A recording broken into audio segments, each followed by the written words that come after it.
I'm Kitty Blomfield, co-founder of New Strength and Saturée, creator of pro-metabolic food supplements and seriously saturated skincare. And today I'm back with Craig McDonald, co-founder and co-owner of New Strength and my sidekick on the podcast. Yes, Yeah. made the... I'm B1 and you're B2, obviously. Whatever you say. Yeah. Made the 5-step commute from the office right there back. That's right. To the round table. Had a bit of a stop-start. There was someone getting arrested. Bloody police car. Yeah. Going nuts. We're getting ready to go to Sydney tomorrow. We've dropped the dogs off to Uncle Benny and Auntie Paulina's house. Craig's so happy. Yeah. Because he just has a love-hate relationship with poor Henry. Anyone who I has think a it's more sausage dog poor will Craig understand, don't you than think? poor Henry. Yeah. Yeah.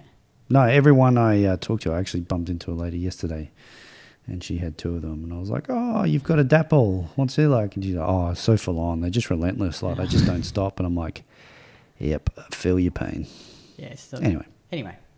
He does love Henry. I don't. You do love Henry. He doesn't. I love Winston. I fucking love Winston. I'll do anything for that dog. But Henry... Anyway. Moving on.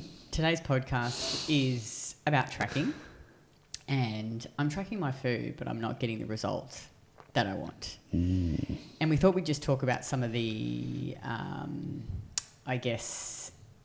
issues we see with women when they're tracking, or, what potentially could be going wrong, I guess, and why they're not getting the results that they want, some of the things that we see.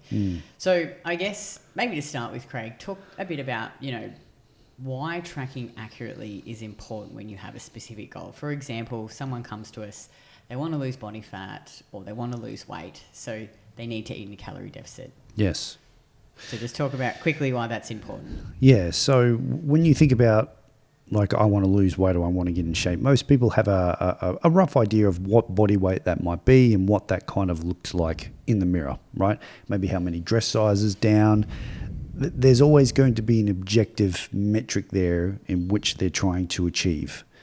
So the best way to kind of look at tracking is, if you want an objective result, then you need to use objective metrics in order to make sure that you are indeed getting that result, right? We do that in every other facet of our life, right? If we have a budget, right, and we want to go and buy a $100,000 car and we only make $50,000 a year, well, that's out of our budget and we're not going to buy that. That doesn't make sense. We're going to buy something within our budget. But we only know that if we track our finances and know how much we're coming in, how much we're spending per week, and what we've got left over.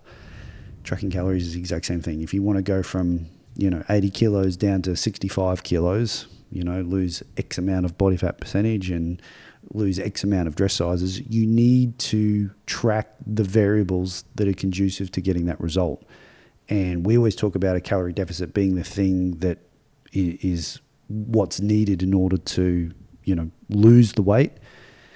And the only way you're knowing if you're actually staying in a calorie deficit and seeing that loss is if you're tracking the calories, right? What you're sticking down your neck each and every day. And it was so funny. I got a message on Instagram the other day from a guy, and he was just talking about, hey, look, I've been eating a pro-metabolic diet for a while now, and my partner's also doing that, and I'm just not losing weight. And he rattled off all the things he's doing. He's like, I'm doing the liver, I'm doing the oysters, I'm eating this. I've started doing some strength training. My sleep's gotten better. Like, I'm feeling really good. Like, my energy's better. But I just can't shift the weight. I don't know what I'm doing. I went and had some blood tests. My T3 and T4, my thyroid, it's all a bit sluggish, whatever that means. I just don't understand. I know I probably maybe I need to take some thyroid or whatever. And I just simply reply back, I'm like, do you track your calories? And he was just like, oh no, I've just sort of started doing that, but I haven't really done that. And I'm like, you're going around in circles doing all of these things except the one thing that's actually going to make the difference. And this is why so many people get confused, and why I believe so many people and even experts in this field of nutrition believe that calories don't matter. Dr. Jason Fung, if you ever want to look him up on YouTube and listen to the absolute dribble that comes out of his mouth. He's like, there are thousands of people who look at calories and believe calories are the thing, and none of them can lose weight. And it's just like your ability to understand exactly how much you're eating, like weigh and measure your foods and put it into a a meal plan structure that you enjoy and that you can stick to is the key to that long-term success. Like, it's really not that hard to grasp. I don't even know why we're still even having arguments about this anymore. But I think, though, women just don't know. No, I agree with that. But I mean the fundamental point of going, well, calories just doesn't matter because people do it all the time. And I'm like, well, they're clearly just doing it wrong. Yeah. Like, it's the law of thermodynamics. You can't create energy out of nothing. Like, you need to eat those calories, which creates the energy. If you eat too much, your weight goes up. If you eat less, your weight goes down. Yes, there are some compounding factors. If you have hypothyroidism or some sort of, thyroid related issue, yes, that will down-regulate what your actual maintenance calories would be. But that doesn't mean you still can't lose it. It just means you need to diet a little bit harder. But that's, again, depending on context, there's a lot of nuances in that, but that mightn't always be the smart approach. But a lot of the time, most people are just really under-muscled. So if you have to get to this point where you have to diet so hard, it's just like, well, how are you doing? Are you just dieting, doing cardio, or just doing some exercise, but not actually trying to actively grow muscle? What's your protein intake like? There are a couple of really simple changes that can make a massive difference. And they're often the easiest to implement and the ones that are most overlooked. And, certainly in this case for this particular person who I was talking about before, that they were doing a lot of things really well. They were eating all the right foods. They'd started some strength training. They were improving their sleep habits. They were walking every day. It's fantastic. Just measure that stuff. Measure the calories, measure your training, whatever. And then it becomes very apparent if you are heading in the right direction or not. And if you're not, then you can only manipulate how much you eat, because that's what's going to control your body weight, how much muscle you can put on, which is ultimately how you're doing your strength training, how much the thermic effect of food can have, so making sure you're hitting a protein target, and then just your general activity levels, which will obviously help with, just managing body weight plus a lot of other health markers. But there's only really 4 things, and then obviously getting enough sleep at night. But all of these things are easy to implement, and they're very easy to track, and they're the only things that actually matter when it comes to you, getting to this objective goal that you want. I think, though, when we talk about calories and, a deficit, you're not saying that what you also eat doesn't matter, because it does matter too from a nutrient point of view. Absolutely. But I think people go like, oh, it's this one extreme or the other, which it's not. It's and I think, that's one of the things that I was so grateful to learn from you and from Emma is the calories and the macros matter. What you eat also matters. Yes. It all matters. Yes. So it's really, it's intentional eating. Yes. So we're eating for a specific goal. We're eating specific foods to get specific nutrients that are going to help, keep us healthy and support good metabolic function and balanced hormones. So it's everything together that actually matters. But I think you're right. Like, some people just only focus on one thing, right? So you could eat 1,800 calories of just McDonald's. That probably wouldn't be a good idea. No. Right? No. You would lose weight if that was a deficit for you. Yeah. However, you're probably missing out on a lot of nutrients. Yeah, 100%. Yeah. But there was, I think Dr. Stu Phillips' lab did it, where he only ate McDonald's for 30 days, I think. And then there was another guy, I can't remember, maybe that was Stu Phillips, but he did just the Twinkie only, just ate Twinkies for like 2 weeks. Gross. Yeah, but relative to his body weight and his activity, they created a calorie deficit just by doing those foods, and he lost weight. And it's so funny when a lot of people read this and they're like, yeah, that's great that he lost weight, but how did he feel and what was his metabolic? Yeah, I'm like, hold on a minute. That wasn't the purpose of that. It was purely just to show that calories do matter. Yes. To a point of losing weight. But then if we're going that step further, which is ultimately what we want to do, and try and optimize how we're actually living and how we're feeling, what's our energy, our mood, our menstrual cycles, our recovery from training, our ability to sleep correctly, our digestion, what's our skin health like all of these things. Yes, that's where the quality of food is absolutely going to matter. But calories are still king, depending on what your goal is weight loss or weight gain. But how you make up those calories is equally as important. And I think too, on the flip side of it is there's eating too much, but there's also under-eating. Yes. So like I was that woman who always was the under-eater. I've never been fat. Like the heaviest I've ever been is probably 75 kilos when I was powerlifting, and I had way more muscle, way more body fat too, but way more muscle. Yeah. But that was after you'd learnt all this, before you'd understand this point. I wasn't tiny. I was tiny. I was so tiny, and I would starve myself. Actually, just on that, can I ask you a question? Back then when you were doing that, what was your protein intake like? I don't even know. I can't remember. Right. But remember when you were just doing like the tuna and apples? Probably, I don't know, maybe 100 grams. Who knows? Yeah, I don't know because I didn't track. know. I didn't track. Yeah. There were times when I tracked. But you would say that likely, Yeah. knowing you were probably on the lower end of Yes, protein definitely. intake. And the lower end of calories. Yeah. And I also think too, remember when we owned the gym? So this is when we sort of first had met Emma and we started changing our diet and strength training, and I decided to compete. Yes. Remember? Yeah. So I was eating all of the right foods and getting the right nutrients in, but I wasn't, because I dieted for like 7 months. Yeah. And towards the end when I was very lean, remember I couldn't sleep, my Yeah. cycle, it had no periods. Yeah. I was so moody. So even though I was eating the right types of food and getting nutrients in, I wasn't getting adequate nutrients Yes. or adequate energy. Yeah. So energy balance matters. Yes. Either not eating enough, eating too much, so I think it's, that's why it's a bit frustrating, I think, with some people, and they say that it doesn't matter. It does. Of course it does. Makes a huge difference on both ends of the scale. Yeah. And I hate using the example of, certainly from a weight loss perspective, it's like, well, go look up any third world country. Yeah. Any African, Ethiopia or something like that. Like, look at pictures. You don't see any overweight people there. Why? Because they're all starving. Yeah. There is Obviously, a we're thing not called saying that world hunger. you should No, do this. No, and it's an extreme example. But when people are just like, I'm doing everything, I'm eating less, I'm just not losing weight. I'm like, it's just an impossibility. Yeah, and this is where I think the tracking and the accuracy comes in. So let's talk about some of the, areas where we see women, as Dazzle would say, Sheila's. cocking it up. Yeah. Which is like, it's all good. You don't know these things until you start doing it and then you learn. And I think sometimes you have to go through a bit of this process to realize, okay, fuck, I have been messing this up. And then sometimes it's just about being really honest with yourself. So I think let's talk through the different areas where we see the Sheilas cocking it up. So I think first one is not weighing food. Not weighing food. Yep. Yeah. Yeah. Because you just don't know. Like, you can maybe eventually when you get to maintenance. I think there's a step before that. Yeah. I think just planning out your food and understanding what food you want to eat.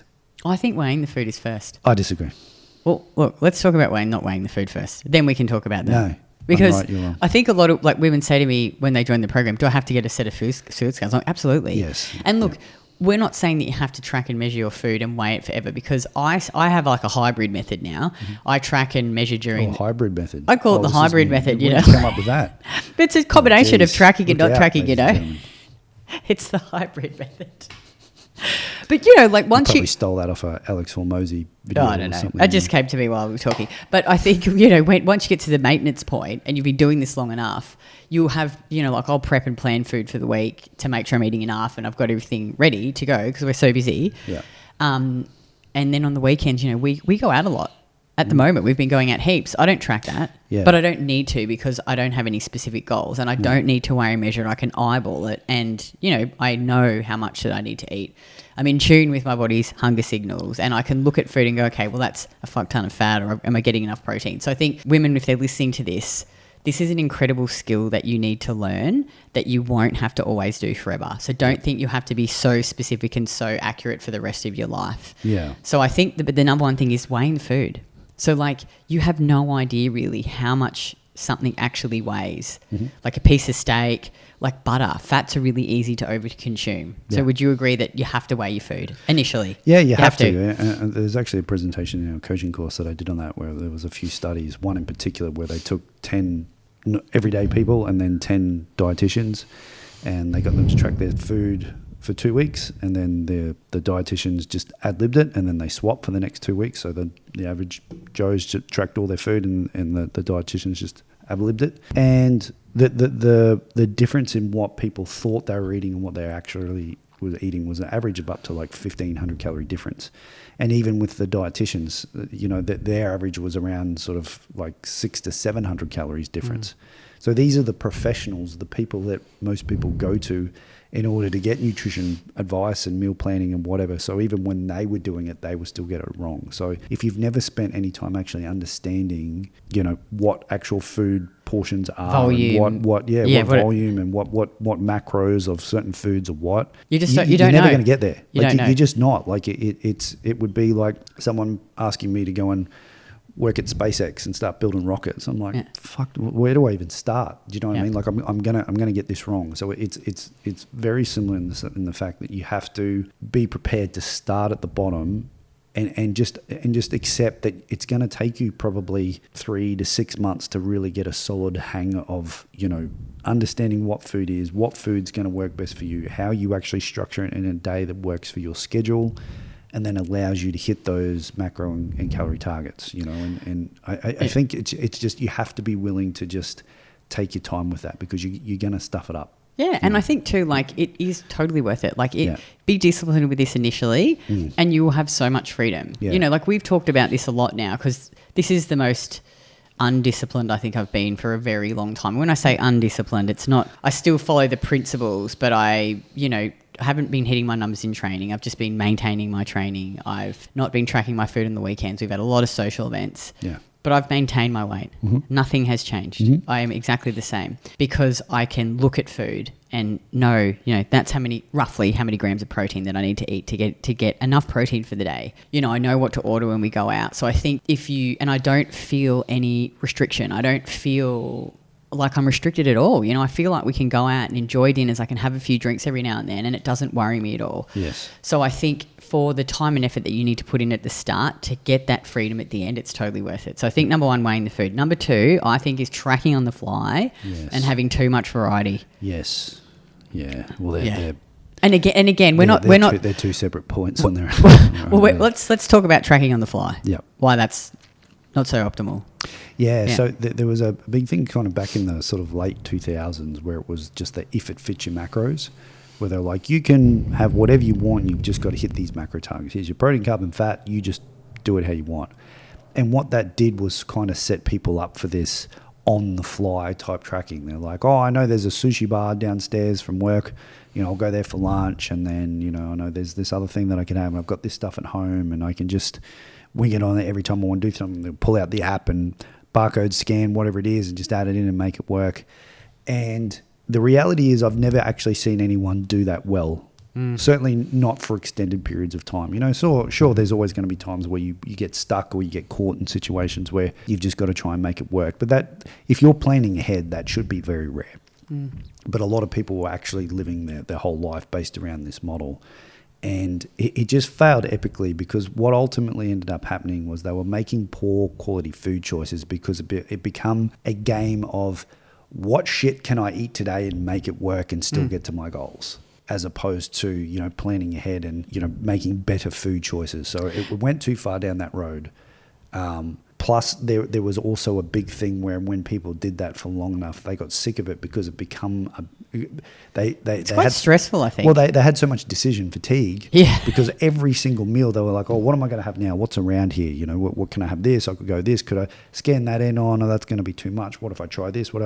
Oh man, what a giant waste of time. Could you imagine doing that? That'd be so stressful. But I also think too, it's just too much room for error.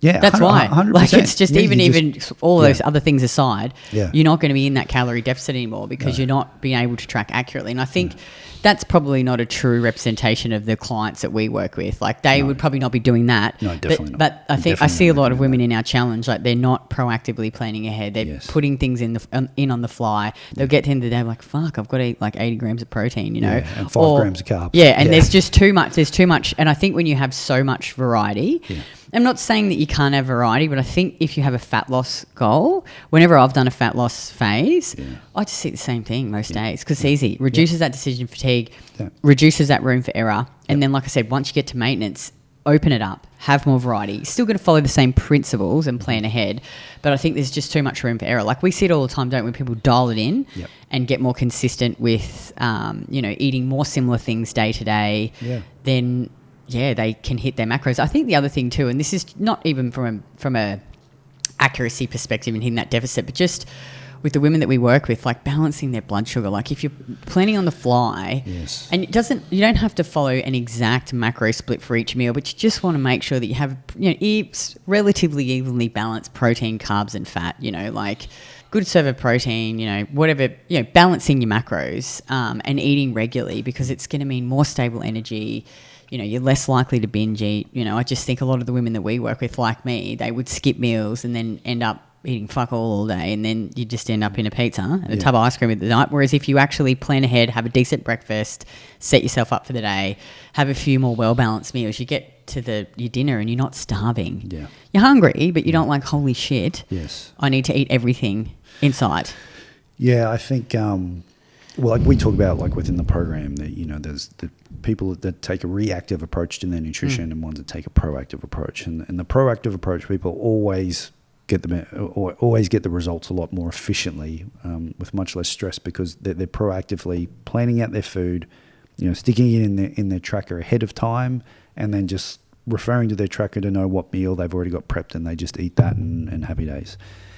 When you can get into that rhythm, I also truly believe that because our bodies are highly adaptive organisms, if you expose them to the same quantities of the same sort of foods most of the time, your body just gets to a point where your digestion and everything just works more efficiently, and your body weight doesn't fluctuate as much day to day due to better digestive system. Like for example, like if you're eating all these random foods all the time, and even though you're making it fit, you won't be able to tell what's potentially causing you digestive issues or giving you some bloating or gas, whatever, anything like that. I just want to cut in there and say, though, I think if you're relatively healthy, you should be able to eat a variety of foods sometimes and not have like severe issues, I think. Yeah, for sure. But what we've generally seen is when people take that reactive approach and they do things on the fly, they generally don't make the best choices. Yeah. And a lot of the foods that we generally tell people to prepare, they're not always available at most, or snack bars or restaurants or eatery, wherever most people are getting it from. And there's a lot of hidden like oils and different things like that are potentially with pre-made food. Yeah, it's hard to track food. Again, coming back to that. It's really hard to track. So it's all of a sudden they're having some of these issues, and because they're eating so many different things, you can't really pinpoint what's actually happening, and your weight will fluctuate on the daily a lot of the time just because of more increased gut malady. You potentially got more food that hasn't been digested, and you jump on the scales the next day and you're like, man, I'm like a kilo heavier or more. And it's like, well, it's not actually fat gain if all your energy balance is on point. It's just because you're eating this food that's taking longer to digest and maybe causing you some issues.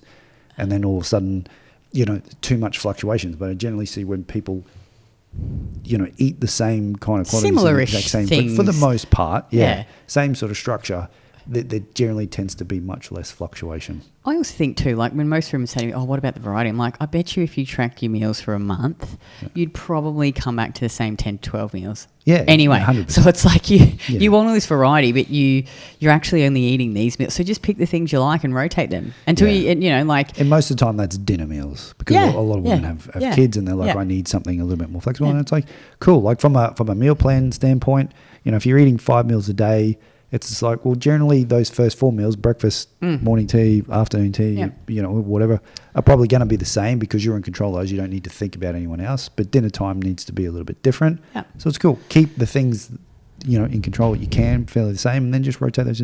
I think that's a really good strategy for most people. Yeah. I think I was going to say, I think the next one is just, and this is not this is sort of tracking, but not tracking women picking at their kids' foods, eating extra spoonfuls of things, picking at stuff that you're just actually not tracking. And when, you're eating in a small deficit, so 10 to 15% of your maintenance calories, that might only be 200 calories. Yeah. So when you're having a sip of this or a lick of that or an extra spoonful of this, those calories can easily add up over the day and then you're at maintenance calories. So I think that's another one. Would you agree? Yeah, 100%. Yeah. I mean, that just comes back to the accuracy of tracking, but then subconsciously eating, like you're prepping food for other people. And you're like, I'll just lick this spoon. Yeah, I'll just have a bite of this or eat the leftovers of the kids. Yeah. I think not being honest with yourself and going out and eating and going, but I am being accurate, but you're not really. And it is, and I'm not saying you should never eat out. No. I talked about that on Instagram today. I think if you do have fat loss goals, you do have to be more strict. You do have to be. You have to plan ahead. Like look at them. Go look at the menu before you go out. Pick something. Prioritize protein first. Don't go for a big carbonara fucking pasta. Like put it into your meal plan. Work backwards from that. But then it is still hard. It can be hard. To track it's very hard to track accurately when you're going out. So I think you have to be mindful of that and factor it into your plan. Alcohol too, you know, that's another one. It's all calories. Yes. But again, it's being honest with yourself and going, am I actually truly accurately tracking? Because if we've calculated this as a deficit and you're not losing weight, then there's something. Yeah. There's something wrong. And it usually comes back to the tracking, I think. Like a good example of this is one of our clients. We interviewed her on the podcast. She's awesome, Amanda Batchelor. I listened to her podcast. I remember talking to her on a round table, I think it was, in our program, and she said, oh, you know, when I came into the program I was eating 1,600 calories and now Craig's got me on 1,900 or something and I'm finally losing weight. And I said, well, you obviously weren't eating 1,600 because he's just increased your calories by 300 and now you're dropping weight. Yeah. I said, how were you tracking? Oh, I wasn't accurately tracking. You know, I wasn't putting some things in. I was guessing things. I wasn't weighing things. So clearly you were eating more. Yeah. And that just comes back to that accuracy issue, I think. Yeah. And some people are just not aware of that. I think sometimes they just believe at times that they'd be more. Well, if I have this, it's not. Surely that can't be that bad. But it does matter. Surely, it does. And but again, if you're not tracking things and you're obviously, you know, tracking your body weight every day and looking at all these things, you're completely ignorant to whatever result that you get. And then, you know, that just, if that cycle continues to happen, that's where I believe more of these extreme diet approaches start to come out, because people go, oh, look, it doesn't work. I've got to eat 1,200. I'm just going to start doing keto. Yeah. You know, and it's just like, yeah, of course keto works. People see instant results on keto because you cut out all of your carbohydrates. So you lose all your muscle glycogen and water, and that in itself will just see a weight loss on the scale. But I'm like, there's nothing magical about that process. You've just got, you could get the same result over time by eating carbs and eating all the food you love. You've just got to be a little bit more accurate with tracking. So I think at times, there has to be an extreme ownership around what you're doing, and realize that you have to kind of play the long game with this, because I think because of a lot of the extreme diets are set up to see instant results. And what you need to look at is you're going to get all of these improvements around not only your body weight, your girth measurements, you know, if you're training, you're seeing your strength training, muscle mass, sleep, energy, digestion, mood, improvements in your menstrual cycle, you know, skin, like all of these things that we all ultimately want and are fantastic when we achieve them, but they're not things that happen overnight. Like improving your energy level and your digestion, your sleep habit, like these are all things that take time. But I promise you, and any person who's gone through this will absolutely agree with this point, is that if you do this for an extended period of time, like really diligently, you'll start to understand. You're like, oh, I'm really feeling really good. I'm seeing all these metrics improve. Yep, I'm feeling great. And then you stop doing it just for like 7 days, and you'll be like, oh my God, is this what I used to feel like? This is a giant slap in the face. God, I'm so lethargic. I've got no desire to do anything. I'm more irritable. Like I'm not having as many bowel moves. My skin's going to shit. Like all of these things, if you've tracked all those sort of things for a while, will just like negatively impact every aspect of your life, that it will be a giant slap in the face to, and you go, I know what amazing now feels like when I do all these things. I need to get back that. And I've had so many clients over the years that have fallen back into that, and they're like, oh, I'm feeling like shit, what should I do? And I'm like, dude, you've just fallen off the wagon. You've let it go on a little bit. I'm like, reset. Okay. Plan the food. That's right. Start getting your sleep time. Yeah. Get consistent. You don't have to go in these crazy calorie deficits. Should I supplement? Maybe I'll go and get some blood. I'm like, you don't need to do any of that. I just need you to get back to basics. The fundamentals are always key. They're called fundamentals for a reason. Dial them back in. 90% of your issues will improve. Then sure, after a while, if you've still got some lagging issues, you can go a little bit deeper. But it's that, you know, stepping over $100 bills to pick up nickels at that point. You know, it's just like, I'm focusing on all the things that just don't matter in the big picture. So, So I think, you know, just to finish off, then our recommendation would be plan ahead. Yes. Like honestly, be proactive with your food. It's so much better. And you know, like if eat, and this is a strategy that works well for women in our program, and even I do, and I don't have kids, is I'll eat, you know, this week I've made this beautiful, amazing chicken soup with prosciutto and potatoes, bit of cream, chicken broth, having that for lunch with fruit. I'm going to eat the same thing for 5 days. Well, actually, that's a lie because we're going to Sydney. But that's what I would have been eating if we stayed. I've made enough for lunch. Breakfast is the same every day. Training days, I have my training drink if I train in the morning, and have afternoon snack of rice pudding. And on non-training days, I have a different one of yogurt and fruit. You know, it's the same. And then I just rotate the dinners. So I'm still obsessed with tacos. So I have tacos a couple of nights. Then I have this like baked potato thing with spicy Mexican meat. Craig is the same thing because he's a dude. But I just rotate the dinners then, and it's easy. And I know what I'm having. I don't have to stress. You know, it just makes it so much easier to be consistent. And all of this food I fucking love. I love it. Yeah. It's not like anyone say to me, eat crap food that you hate, Kitty, that doesn't taste nice. And I think the other benefit is if you want to be able to eat more food, you need to focus on building muscle, being consistent with nutrition, getting your steps in. Because who doesn't want to eat more food? I love food. You know? I love food. That's so, great. yeah. Those are our tips. Anything else to add, Craig? No. I just, the 2 points. Are you, just ask yourself the question, are you being proactive with your nutrition or are you being reactive with your nutrition?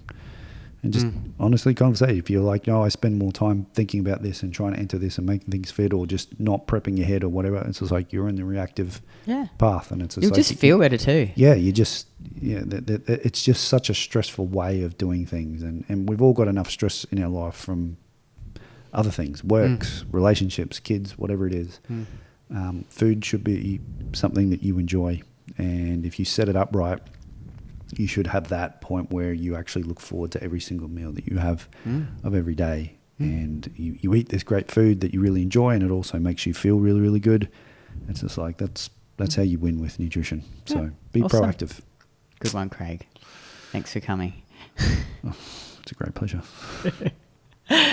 And as always, guys, take a screenshot of the episode and share it on Instagram stories with your biggest takeaways, and tag me at KITTYBLOMFIELD.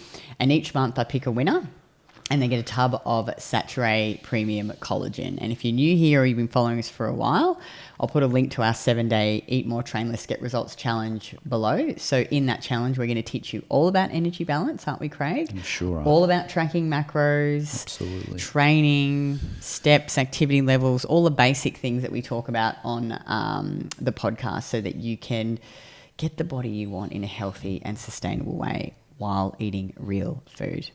And we will be back again next week.